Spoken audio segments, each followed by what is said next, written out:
Seorang berkata tentang hadis dhaif bahwa hadis dhaif itu tidak boleh diremehkan, bahkan boleh digunakan sebagai fadilah dalam beramal.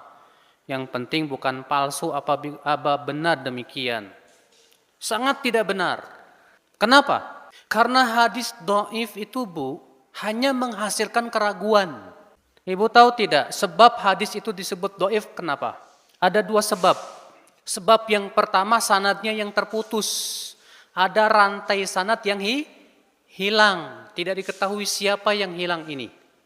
Sebab yang kedua karena cacat perawinya. Perawi yang lemahnya ringan, ya, perawi yang lemahnya ringan, itu kalau perawi tersebut disebut dengan buruk hafalan. Ibu tahu kapan seorang perawi disebut buruk hafalan? Seorang perawi disebut buruk hafalan, kata Ibnu Hajar apa? Apabila sisi benar dan sisi salahnya tidak saling kuat. Artinya sama-sama kuat. Jadi benar sama salahnya seimbang. Kalau benar sama salahnya seimbang menghasilkan keraguan tidak?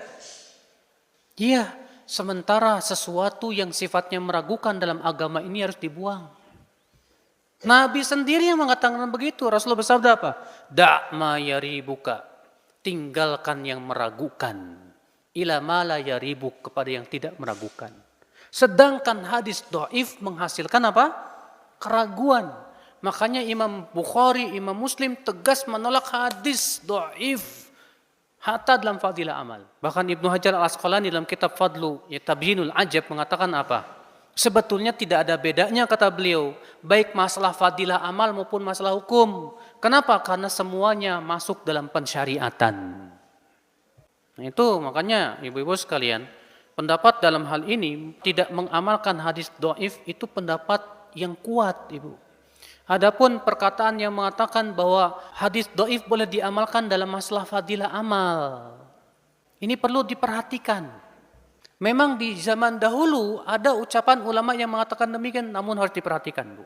Bahwa hadis dhaif yang dimaksud oleh para ulama adalah dhaif yang ada penguatnya.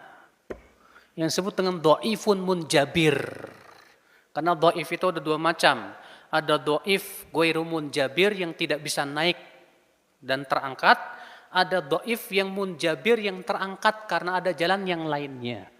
Nah yang dimaksud oleh para ulama boleh mengamalkan hadis dhaif dalam fadilah amal itu yang dhaif munjabir, bukan dhaif ghairu munjabir. Ya.